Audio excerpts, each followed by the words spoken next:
Hello hello students, अस्सलाम वालेकुम।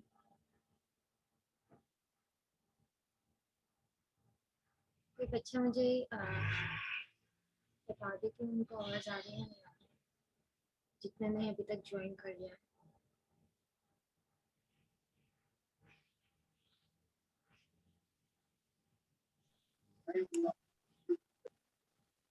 जी,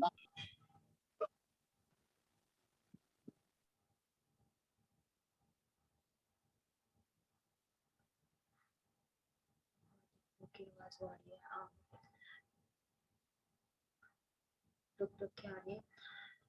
अच्छा, होप आप लोग मुझे सुन सकते होंगे। अगर किसी को कोई प्रॉब्लम है तो मुझे फिर बता देना। Thank you. तो लास्ट क्लास में हमने फर्स्ट चैप्टर कंप्लीट कर लिया था और सेकंड चैप्टर हमने स्किप किया क्योंकि उसमें जो है ना सारे लॉज वगैरह हैं और सारे जो है ना क्या नाम है, जो लेबर्स लॉज हैं वो हैं सारे। तो मुझे ऐसा लगता है कि उसे हमें नहीं करना चाहिए क्योंकि हम प्रैक्टिकली अभी नहीं है। प्रैक्टिकली अभी हम मतलब जैसे हम किसी फॉर्म में काम कर रहे होते हैं तो अगर कोई फिर हमें लॉस का पता होना चाहिए। अदरवाइज ये कि अभी मैंने थर्ड चैप्टर। अच्छा, ये बच्चे मुझसे बहुत सारी क्वेरीज कर रहे होते हैं, जैसे कि ये बोल रहे होते हैं कि मैम क्या नाम है, ये सैटरडे की क्लास क्यों होती है, या फिर मैम ये ऑनलाइन क्यों है।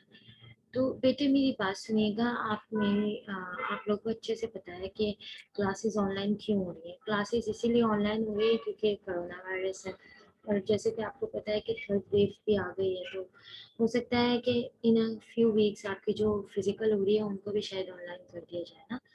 तो आप प्लीज़ इस तरह से मुझसे मत पूछा करें क्योंकि अब जो भी है जैसा भी है, तो अब कोविड का जो भी आपका सिलसिला है आप उसके साथ ही लेके चलनी है चीज़ों को। तो कॉम्प्रोमाइजिंग सिचुएशन होता है हर जगह। जब हम भी पढ़ रहे होते थे तो हमारी जो क्लासेस होती थी सारे प्रोफेशनल्स ले रहे होते थे, तो वो लोग आफ्टर ऑफिस टाइमिंग देते थे। तो हमें भी वो टाइमिंग्स बहुत ज़्यादा वो लगती थी, हमारे शेड्यूल के हिसाब से नहीं होती थी। बट क्योंकि हमें डिग्री लेनी थी, हमें कुछ सीखना था, तो हम कॉम्प्रोमाइज़ करते थे, हम उसी टाइमिंग के लिए अवेलेबल होते थे। तो यही रिक्वेस्ट मेरी भी आपसे है। अब जैसे अब कोविड का आजकल है, थर्ड वेव भी आ रही है और क्या नाम है, कोविड की जो भी चीज़ें चल रही हैं, तो उसके हिसाब से जो है ना क्या नाम है, आप लोग के जो क्लासेस हैं वो ऑनलाइन कर दी हैं। तो आप प्लीज़ इसी के साथ अपने अपने आप को एडजस्ट करें और एक्सक्यूजेस मत करें। आप जो है ना क्या नाम है, बी ए प्रोफेशनल और थोड़ा मेच्योर लोगों की तरह बिहेव करके आप वीकेंड और ये सब कुछ भी नहीं होता। मतलब अब अगर डिपार्टमेंट ने सैटरडे के दिन क्लास रखवाई है तो अब आप नहीं, अब जाहिर सी बात है उनके पास उन्होंने जो टाइम टेबल बनाया होगा उसके हिसाब से यही टाइमिंग सुटेबल लग रही होंगी, या कुछ ऐसी चीज रीजंस होंगे। हर चीज़ के पीछे रीजंस होते हैं।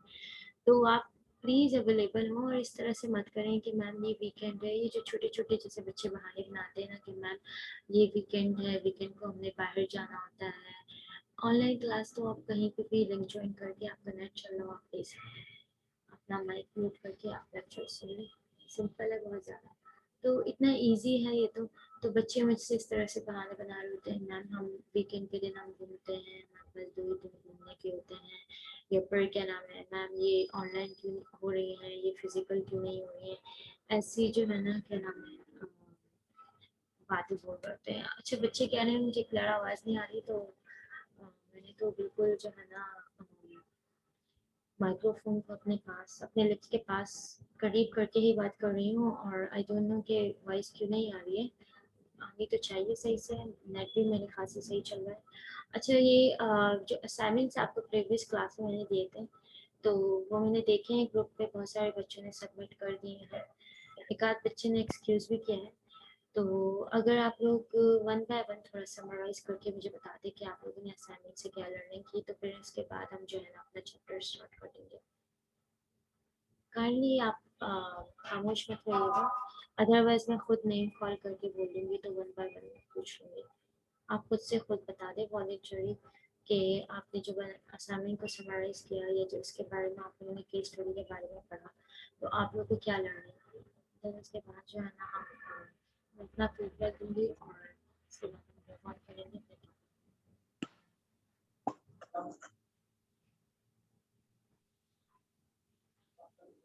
यूसुफ खान, आप कुछ बताना चाह रहे हैं?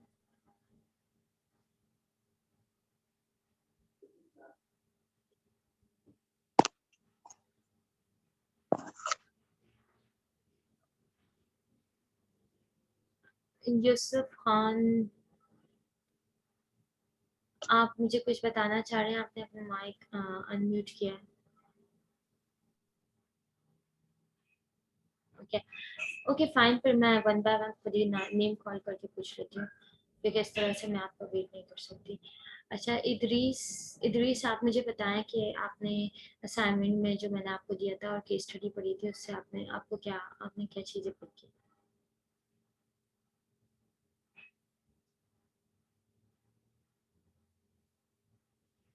ओके और जो मुझे रिस्पॉन्ड नहीं करेगी उनकी जो है ना नेगेटिव मार्किंग हो जाएगी, क्योंकि मैंने आपको पहले ही। ओके तो बेटे आप ये मुझे मैसेजेस पे काइंडली मत बताएं, आप मुझे जो है ना क्या नाम है माइक अनम्यूट करके मुझसे बात कर लें, ताकि क्लास थोड़ी सी इंटरेक्टिव रहे। आप ये मत सोचिए आप ऑनलाइन क्लास में आप इस तरह से अज्यूम करें क्लास में बैठेंगे।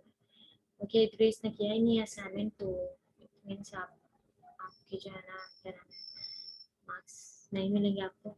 अच्छा फिर उसके बाद ही मीर आप मुझे बताएं कि आपने क्या सीखा असाइनमेंट से, जो केस स्टडी मैंने आपको दी थी।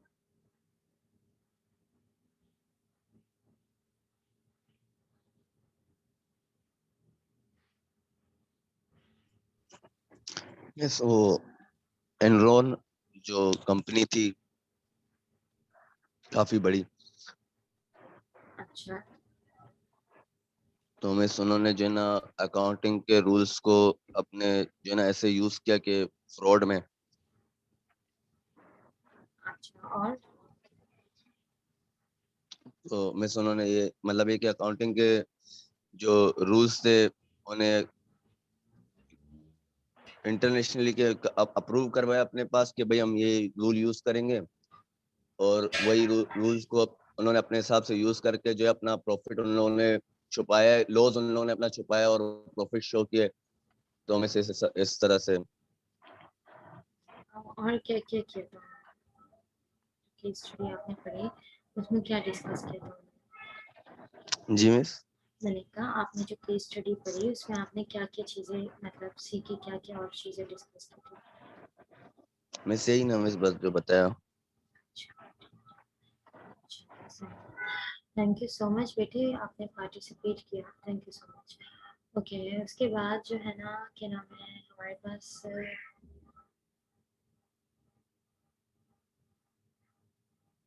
मोहम्मद तलहा मलिक, आप मुझे बताएं कि आपने क्या सीखा। मोहम्मद तलहा मलिक। Yes miss. बेटे आपने जो केस स्टडी पढ़ी उससे आपको क्या मतलब लर्निंग क्या हुई, आप मुझे मिस बताएं। मेरी पहली क्लास है आज। पिछले तीनों क्लासेस में जो माइक का मसला था मैंने आपको बताया था। तो अगर आपकी पहली भी क्लास है तो आपको क्या नाम है, आपको ये तो पता था ना कि केस स्टडी दी है, तो आप पढ़ तो लेते हैं। वो नहीं देखा मिस मैंने। ओके वेरी गुड बेटे, जो लोग पार्टिसिपेट कर रहे हैं और जो लोग असाइनमेंट सबमिट कर रहे हैं और जो नहीं कर रहे हैं, आप फिर मुझे एट दी एंड ये फिर मत बोलिएगा मिस हमारे मार्क्स क्यों कम आए, मिस ये क्यों हुआ, मिस वो क्यों हुआ। जस्ट कीप इन माइंड कि आप अपने प्रोग्रेस को भी देखा करें कि आप किस तरह से फीडबैक दे रहे हैं, ठीक है। तो yes miss. Don't complain at the end of the session कि मैम हम फेल क्यों हो गए, मैम हमारे मार्क्स क्यों कम आए। ऐसी चीज़ें आप मत बोला करें, क्योंकि फिर वो पास्ट गुजर जाता है, वो आपको मैं रिकॉल नहीं करा सकती। बट खुद अपने माइंड में रखा करें कि हमने क्या दिया है, हमने कितना फोकस किया है, हमने कितना टाइम दिया है, हम कितने अटेंटिव रहे, ये चीज़ें मैटर करती हैं। सही है। होप आपका माइक का प्रॉब्लम सॉल्व हो गया और अब आप क्लास में हैं। अच्छा शरीफ खान, शरीफ खान, आप मुझे बताएं आपने क्या सीखा है, ये जो केस स्टडी आपने पढ़ा।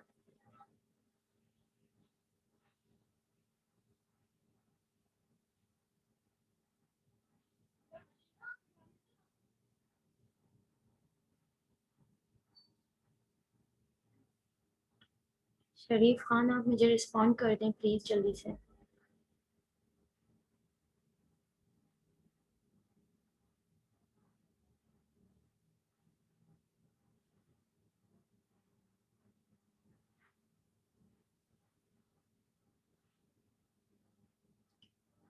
ओके, आप मुझे रिस्पॉन्ड नहीं कर रहे हैं, इसका मतलब ये है कि या तो आपने असाइनमेंट नहीं किया या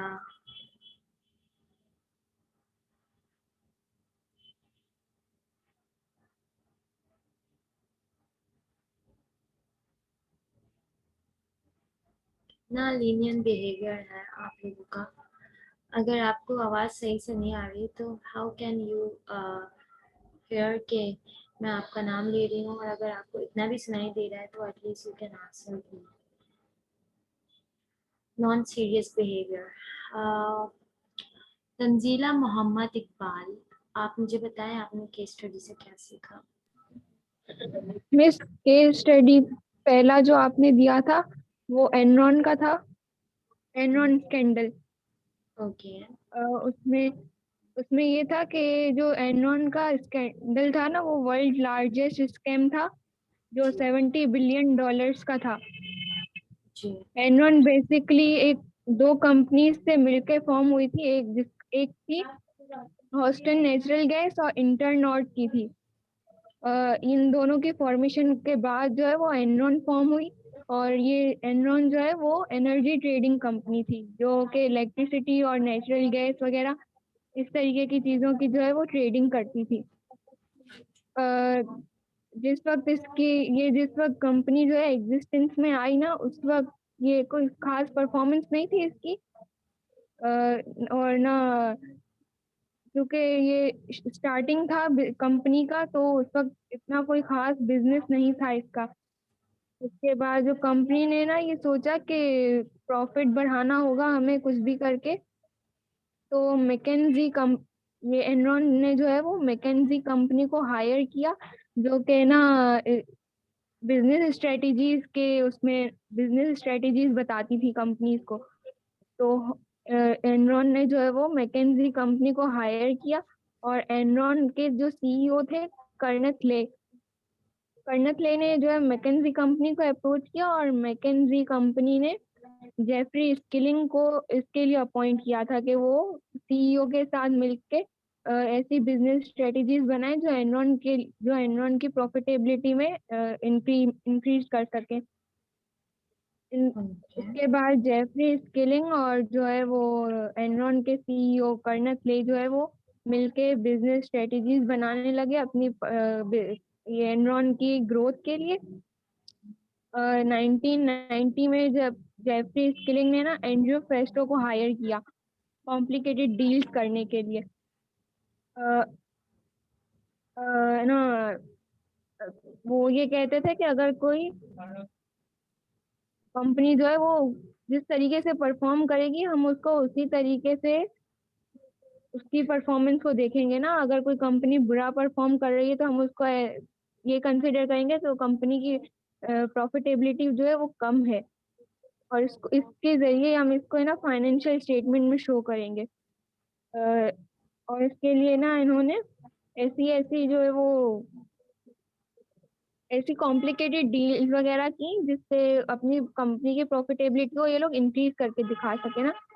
जब जेफरी स्किलिंग के आने से पहले जो एनरॉन के सीईओ थे नेथले, वो परफॉर्मेंस रिव्यू सिस्टम पे काम करते थे। जो तीन परफॉर्मेंस रिव्यू सिस्टम जो है वो तीन चीजों से बनता था: रिस्पेक्ट, इंटीग्रिटी और कम्युनिकेशन। ये एनरॉन का सिस्टम था स्किलिंग से पहले, लेकिन जब स्किलिंग आया ना जी बिल्कुल, आगे आगे। लेकिन तंजीला जब अच्छा बता स्किलिंग रही के हैं। आने के बाद उन्होंने अपना जो है वो क्राइटेरिया बिल्कुल चेंज कर दिया। कहा स्किलिंग ने ये कहा कि अब ये वाला जो परफॉर्मेंस रिव्यू सिस्टम है इसको छोड़ दो, अब हम ये जो है वो ऐसा एक सिस्टम बनाते हैं कि जो कंपनी ज़्यादा प्रॉफिट देगी उसकी परफॉर्मेंस हम अच्छी कंसिडर करेंगे, और जो कंपनी हमें कम प्रॉफिट देगी उसको हम जो है वो उसकी परफॉर्मेंस को लो रखेंगे। इसके बाद जो है इस और ना इसी चीज़ को ध्यान में रखते हुए जो है एनरॉन ने बहुत सारे रिस्की बिजनेस में ना अपनी इन्वॉल्वमेंट की, जैसे इंटरनेट, ब्रॉडबैंड, पावर प्लांट्स और कमोडिटी ट्रेडिंग। इस तरीके की कंपनीज में इन लोगों ने जो है वो रिस्की, ये क्योंकि रिस्की बिजनेस थे इसमें अपनी इन्वॉल्वमेंट की। अब जब इसमें इनकी इन्वॉल्वमेंट हो गई, इसके बाद जो है इस इनमें इन्वॉल्वमेंट के बाद ना इनको भी ज्यादा फायदा नहीं हो रहा था, और ना फायदा नहीं हो रहा था लेकिन लॉस बहुत ज्यादा होने लगे। फिर ना अब नेस्ले जो एनरॉन के फाउंडर एंड्रू फेस्टो और जेफरी स्किलिंग, इन तीनों का मकसद यही था कि कंपनी को जो है वो तेजी से आगे बढ़ाया जाए ना। अब इसको करने के लिए इनके कितने प्रोजेक्ट जो है वो फेल होते गए, और ना इसको बहुत नुकसान होने लगा कंपनी को। तो अब अपने जो लॉसेस को छुपाने के लिए इन लोगों ने जो अपना रेवेन्यू है वो बहुत लार्ज करके और फेक करके जो है वो अपने फाइनेंशियल स्टेटमेंट में बताया, ताकि कंपनी की जो मार्केट में जो है उसकी वैल्यू वो कम ना हो सके। और अब प्रॉफिट को मेंटेन करने के लिए उन्हें कैपिटल चाहिए था, क्योंकि उनकी कंपनी लॉस में जा रही थी, इसलिए उनके पास कोई कैपिटल नहीं था, और इनको जो है वो कैपिटल चाहिए था। अब कंपनी जो है वो अलग अलग मेथड से डेट्स उठाने लगी अलग अलग कंपनी से, और ना कुछ अनएथिकल चीजें भी करने लगी। और तो उन अनएथिकल चीजों में जैसे क्या चीजें थी? ये केस स्टडी में जो था वो ज्यादातर, जैसे हमने सेकंड चैप्टर ड्रॉप किया है, ये equal employment opportunity and law and labour laws वगैरह, तो लॉ एंड ऑर्डर के इससे ज्यादा रिलेट है ये। तो क्या अनएथिकल चीजें उन्होंने की थी? मिस अनएथिकल चीजें ये की कि उन्होंने जो है अपना सबसे पहले तो अकाउंटिंग सिस्टम है उसको चेंज किया था। पहले जो है ये Enron mark to market account, पहले जो है ये कॉस्ट अकाउंटिंग मेथड यूज करती थी।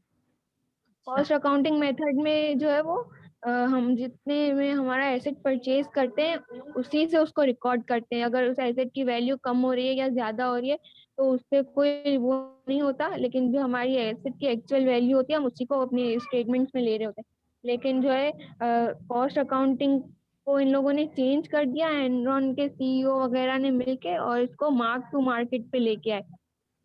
मार्क टू मार्केट पे लाने का मकसद ये था कि अगर इनके एसेट की वैल्यू जो इन लोगों ने एसेट जितने में परचेज किया था, लेकिन बाद में अगर उस एसेट की वैल्यू बढ़ रही थी तो वो अपनी जो है प्रॉफिट एंड लॉस स्टेटमेंट्स वगैरह थी उसमें अपने एसेट की वैल्यू को बढ़ा के बताते थे। और ये एस्टिमेशन तो ये जो मार्केटेबल सिक्योरिटीज होती है बॉन्ड शेयर्स वगैरह, इनकी अगर ऐसे इनकी वैल्यू अगर कम ज्यादा होती है तो वो तो हमें स्टॉक एक्सचेंज से पता चले, लेकिन जो लैंड बिल्डिंग्स वगैरह होती है इनकी वैल्यू कम या ज्यादा होती है तो ये खुद से पता नहीं चल, हम कंपनी को तो पता होगा लेकिन उसके जो बाकी के होंगे मेंबर्स वगैरह उनको पता नहीं होगा। तो इस तरीके से ये अपनी जो है वो फॉल्स फॉल्स प्रेजेंटेशन करने लगी अपने जो है एसेट्स वगैरह की। Okay okay. तंजीला, आपने ये सारा कहाँ से पढ़ा? आई मीन नेट से, केस स्टडी से पढ़ा आपने? मैंने नेट से सर्च करके पढ़ा था, सर्च और करके? और यूट्यूब पे वीडियोस वगैरह भी देखी थी। यस ऑफ कोर्स, इनकी वीडियोस भी थी क्योंकि ये बहुत ज़्यादा बड़ा स्कैंडल था। और क्या नाम है, और आपने कितने टाइम तक ये पढ़ा? I mean for how many days? मुझे लग रहा है कि आपने काफ़ी इन डेप्थ स्टडी की है, 1-2 दिन बैठ के। बस ये एक 1 to 2 days कवर किया है मैंने इसमें। ओके। तंजीला, आपने समराइज थोड़ा सा करने में आप कंफ्यूज हो रही हैं, पर बाकी आपने इन डिटेल पढ़ा है केस स्टडी को, और आई होप कि आपने बहुत चीज़ें इससे लर्न की भी हों, क्योंकि इसको पढ़ने के बाद आपको आइडिया होगा कि ये लॉज को किस तरह से मिसयूज किया जाता है। तो जी हाँ बिल्कुल, तो ये तभी ये लॉस सेट किए जाते हैं हर चीज़ के, स्कैंडल्स वगैरह को जो है ना कॉप अप करने के लिए, और क्या नाम है, ब्लैक लिस्टेड ना हो कंपनी, तो इसीलिए ये लॉज एंड ऑर्डर्स जो है ना क्या नाम है बनाए जाते हैं। तो आपको थोड़ा आइडिया तो हो ही गया होगा, तो इससे ये होगा कि जो भी नॉलेज आपको गेन हुई है तो कमिंग चैप्टर्स में आपको इंशाल्लाह उससे हेल्प होगी। Thank you Tanzila, thank you so much. Thank you miss. Welcome. Okay, बस मैं एक और बच्चे से पूछूंगी, then we will move to our topic. Tanzila ने अच्छा आंसर दिया, उससे पहले जो एक लड़का था उसने थोड़ा सा ब्रीफ आंसर दिया, बट एटलीस्ट ही पार्टिसिपेट, तो मैं अप्रिशिएट करूंगी। अच्छा गुलाम फातिमा, आप मुझे बताएं कि क्या क्या आपने सीखा इस केस स्टडी से।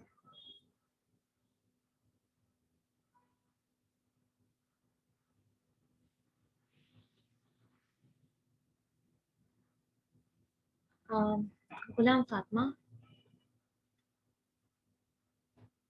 काइंडली अगर आप आंसर नहीं देंगे तो इसका मतलब मैं ये एज्यूम करूंगी कि आपने पढ़ा नहीं है, या आपने जो है ना क्या नाम है क्लास ही नहीं लेनी आप। तो आप मुझे प्लीज़ माइक अनम्यूट करके अपना रीज़न बता दें।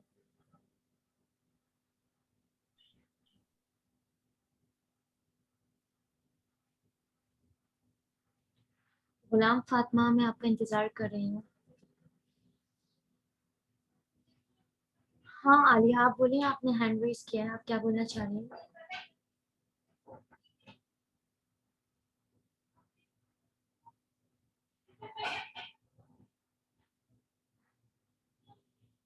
वेल, इन दो तंजीला ने अच्छा आंसर दिया और उसके अलावा मीर मीर ने अच्छा आंसर दिया। तो उसके अलावा अगर कोई वॉलंटरी पार्टिसिपेट करना चाह रहा है, बताना चाह रहा है कि भाई हमने ये सीखा है, शेयर करना चाह रहे हैं क्लास के साथ, तो वो कर लें। उसके बाद हम अपना लेक्चर स्टार्ट करेंगे, चैप्टर नंबर 2 स्ट्रेटजी स्टार्ट करेंगे, जो हमने लास्ट क्लास में थोड़ा सा पढ़ना शुरू कर दिया था। और इंशाल्लाह आपको आज भी एक असाइनमेंट मिलेगा। जल्दी से मुझे दे दें कोई भी फीडबैक अगर देना चाह रहे हैं पिछले लेक्चर से के रिलेट, अगर किसी ने कुछ पूछना है तो मुझे बता दें। किसी को कुछ भी नहीं पूछना।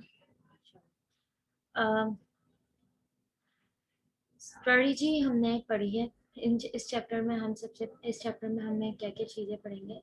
हम स्टेप्स पढ़ेंगे कि स्ट्रेटजी मैनेजमेंट प्रोसेसेस में क्या क्या स्टेप्स होते हैं, उनको हम एग्जांपल्स के साथ पढ़ेंगे। कॉम्पिटिटिव स्ट्रेटजीज क्या होती हैं, और हम क्या करेंगे, पढ़ेंगे explain what a high performance work system is and why it is important. ठीक है, यानी हाई परफॉर्मेंस वर्क सिस्टम क्यों ज़रूरी होता है एंड क्यों इम्पोर्टेंट होता है। ठीक है, illustrate an example and explain each of the 7 steps in the HR scorecard approach to creating HR system। ठीक है, सही है। तो ये हम इनको वन बाय वन पढ़ेंगे इंशाल्लाह। सबसे पहले हमारे पास जो है, अभी तक बच्चे क्लास में आ रहे हैं, इनफैक्ट काफ़ी देर हो गई है क्लास को स्टार्ट हुआ है।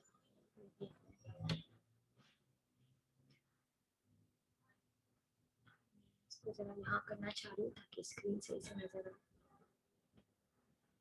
सही। अच्छा, हमारे पास स्ट्रेटजी क्या बोला हुआ है, स्ट्रेटजी होती क्या है हमारे पास, स्ट्रेटजी प्लान क्या होता है। A company plan for how it will match its internal strength and weaknesses with external opportunity and threat in order to maintain a competitive advantage। अच्छा, आपको मैंने पिछली क्लास में भी बताया था, और वैसे भी आपने पढ़ा होगा, या फिर अगर कोई चैप्टर रीड कर रहा है उस बच्चे को या बच्चे को आइडिया होगा कि हमारे पास जो इंटरनल होता है, उसमें हमारे पास स्ट्रेंथ एंड वीकनेसेस आती हैं, और जो हमारे पास एक्सटर्नल होते हैं उसमें हमारे पास अपॉर्चुनिटीज एंड थ्रेड आती है। ठीक है, अभी हम कमिंग स्लाइड्स में जो है ना, या कमिंग पेजेस में जो है ना सॉर्ट एनालिसिस को भी पढ़ेंगे। तो उसका हमें क्या करना होता है, बेस्ट मैच हम करते हैं, और इसके ज़रिए हम गेन करते हैं in order to maintain a competitive advantage. Competitive advantage को मेंटेन करने के लिए कि आपका कॉम्पिटिटिव एडवांटेज क्या है। हर ऑर्गेनाइजेशन का, हर फर्म का कोई ना कोई कॉम्पिटिटिव एडवांटेज होता है। ठीक है, और इसी तरह हर इंडिविजुअल का भी कोई ना कोई कॉम्पिटिटिव एडवांटेज होता है। वो इस तरह से कि अगर कोई इंसान, हर इंसान की कोई ना कोई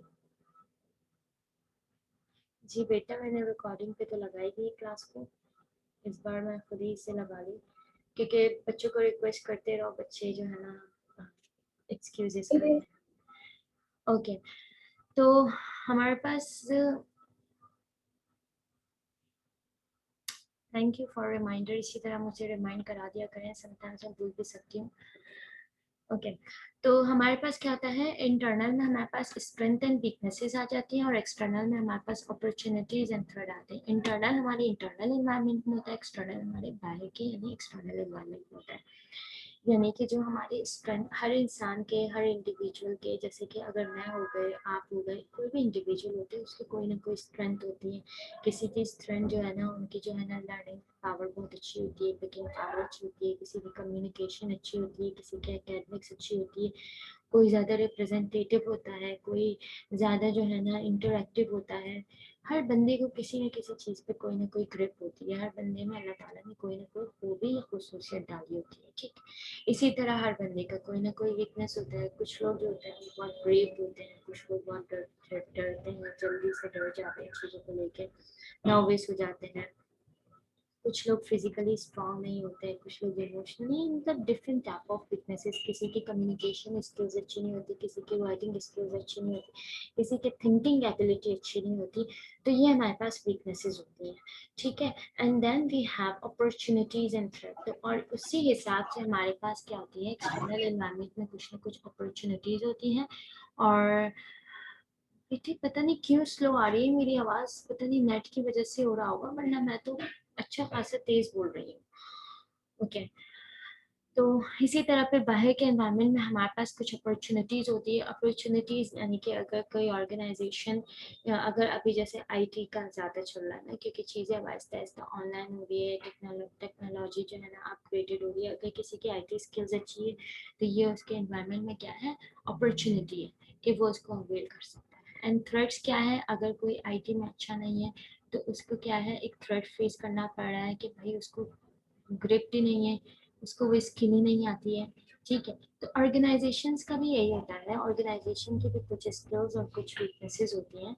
तो वो क्या करते हैं, अपने स्ट्रेंथ को यूटिलाइज करके उन अपॉर्चुनिटीज़ को यूटिलाइज करती हैं, और अपनी वीकनेसेस को सप्रेस करके थ्रेट को क्या करती है, सप्रेस करती है। अच्छा, हमारे पास जो ये पॉसिबल स्ट्रेटजीज हैं, वो हम कितनी तरह की पॉसिबल स्ट्रेटजीज बना सकते हैं। हमारे पास 4 किस्म की स्ट्रेटजीज बन सकती है। एक हमारे पास स्ट्रेंथ एंड थ्रेट का कॉम्बिनेशन हो सकता है, ठीक है, ST।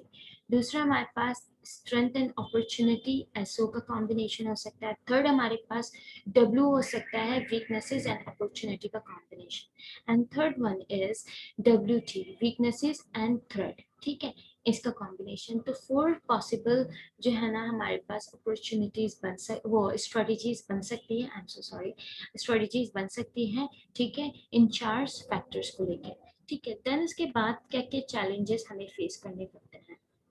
ओके, हमारा टाइम खत्म होने वाला है, कुछ टाइम है, तो इंशाल्लाह हम लिंक शेयर करके दोबारा स्टार्ट करेंगे अपना session.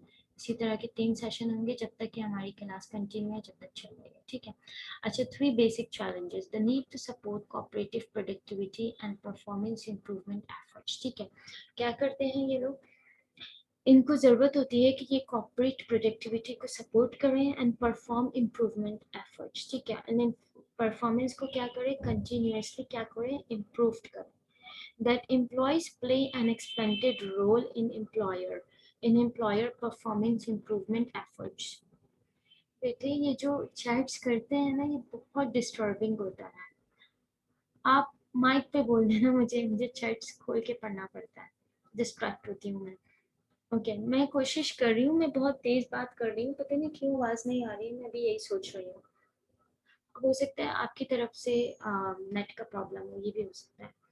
Okay, that employees play an expanded role in employer performance improvement efforts। जो employees हैं उनका भी रोल होता है कि वो employer के performance को क्या करें, improve करें, ठीक है। HR must be involved in designing, not just executing the company's strategic plan. जो HR है वो डिजाइनिंग में भी इन्वॉल्व हो, सिर्फ एग्जीक्यूटिंग में इन्वॉल्व ना हो, क्योंकि HR को ज़्यादा बेहतर तरीके से पता होता है कि कौन से डिपार्टमेंट क्या प्रॉब्लम और क्या इश्यूज जो है ना फेस कर रहा है, तो वो ज़्यादा एडवाइस अच्छा कर सकता है डिजाइनिंग में। बिकॉज HR की जो सारी इंटरेक्शन होती है वो किससे होती है, ह्यूमन से होती है। मार्केटिंग डिपार्टमेंट में भी वो जो है ना कैपिटल जो ह्यूमन होगा उससे इंटरेक्ट करेगी, फाइनेंस डिपार्टमेंट में भी, प्रोडक्शन डिपार्टमेंट में भी, हर डिपार्टमेंट में वो किसके साथ इंटरेक्टिव रहेगी, ह्यूमन रिसोर्स के साथ जो है ना क्या नाम है इंटरेक्टिव रहेगी। तो ह्यूमन जो है ना वो एक अपने प्रॉब्लम्स और चीज़ें बताती हैं कि यहाँ यहाँ पर ये इश्यूज हो रहे हैं, तो इस हिसाब से वो क्या कर सकती है, अच्छा एडवाइस कर सकती है, एक अच्छी स्ट्रेटेजिक प्लान जो है ना ऑफर कर सकती है।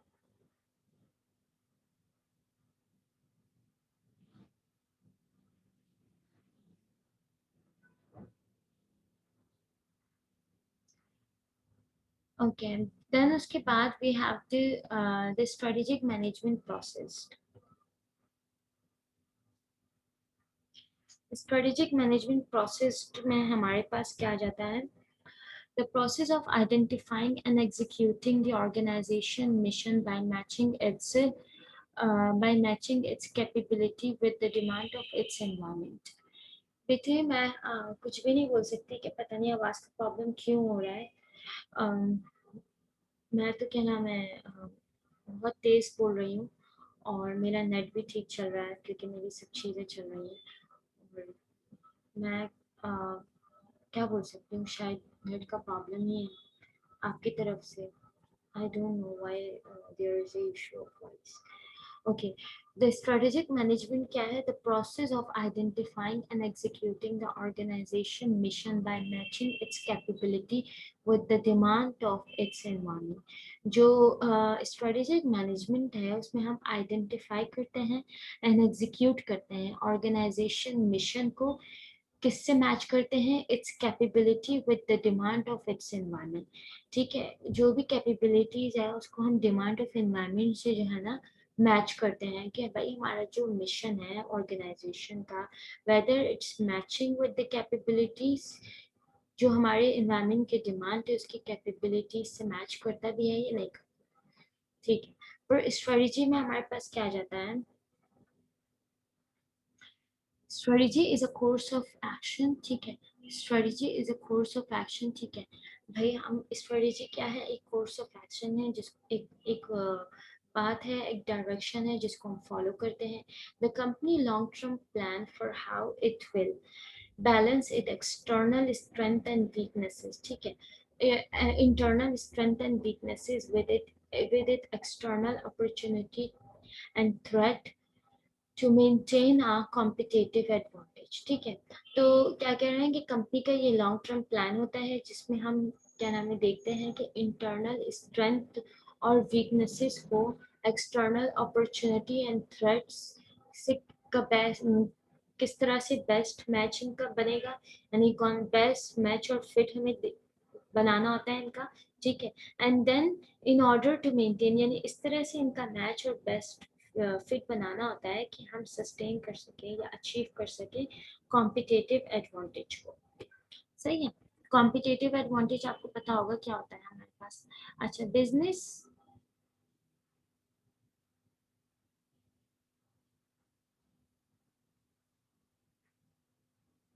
मेरे ख्याल से नेट काफी स्लो आ रहा है, शायद इसीलिए आप लोगों को प्रॉब्लम हो सकता है आवाज का।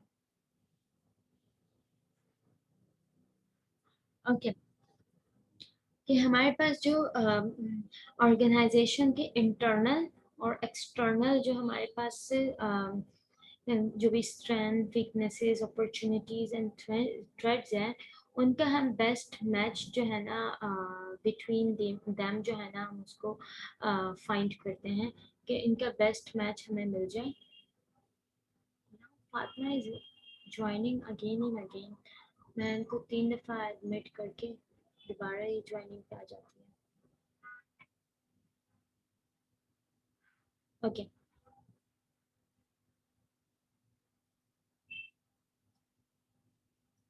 देन उसके बाद हमारे पास बिजनेस का मिशन एंड विजन आता है। अच्छा, कोई मुझे ये बता देगा कि विजन और मिशन होता क्या है? फिर हम इसको पढ़ लेंगे।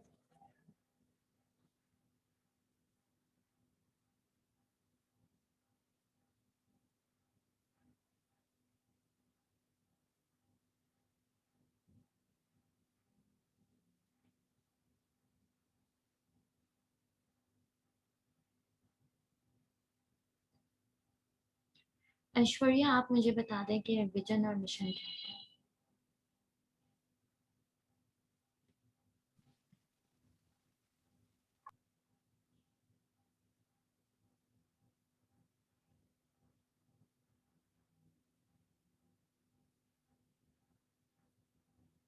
ऐश्वर्या, मैं आपसे पूछ रही हूँ, प्लीज मुझे बता दें।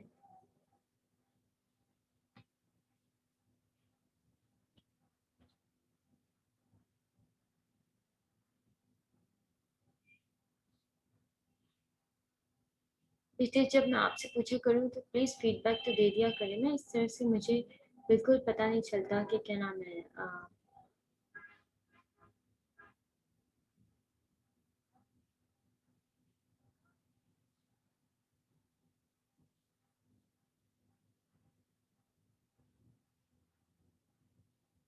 अच्छा हसीब महमूद, आप बताएं कि विजन और मिशन क्या होता है?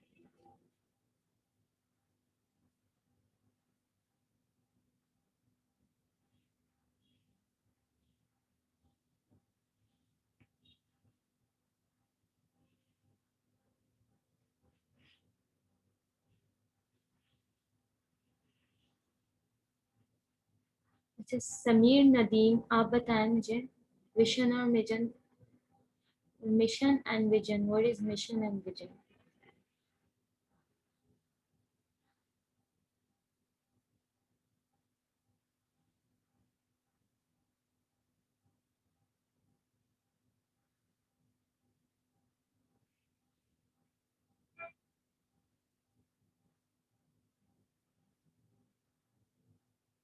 बेटे कोई तो फीडबैक दे दें, इस तरह से तो बिल्कुल नहीं चलेगा कि कोई मुझे आंसर ही नहीं कर रहा। मैं मार्क्स डिडक्ट करना शुरू कर दूंगी तो देन आपको फोर्सफुली आंसर करना पड़ेगा। कोई भी वॉलंटरी मुझे बता दे कि what is mission and what is vision. Miss, vision जो होता है वो बेसिकली कंपनी का एक स्टेटमेंट होता है, जैसे कि यूफोन का है, जो मेरे हिसाब से जो कंपनी अपना जैसे स्लोगन भी रखती है, जैसे यूफोन का है तुम ही तो, और जो है जैसे आउटफिटर्स का है fashion for future. Miss I think vision ये होता है, और जो मिशन होता है वो उनके जो है ना टारगेट्स होते हैं, असाइनमेंट्स जो उनके टारगेट होते हैं जो उन्हें अचीव करने होते हैं, कि भाई हमें जो है ना इस साल ये चीज अचीव करनी है, इतनी सेल हमें करनी है, तो मिस इस हिसाब से वो उनके मिशन होते होंगे। अपना नाम बताइए कौन?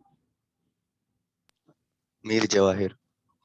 थैंक यू सो मच मेरे जहां। कोई और मुझे बता दे। मैं बताऊं? जी आप ही बता दें, मुझे लगता है आप दोनों ही सिर्फ इस क्लास को ले रहे हैं और पढ़कर आ रहे हैं, बाकी कोई पार्टिसिपेट करने को तैयार नहीं है। मिस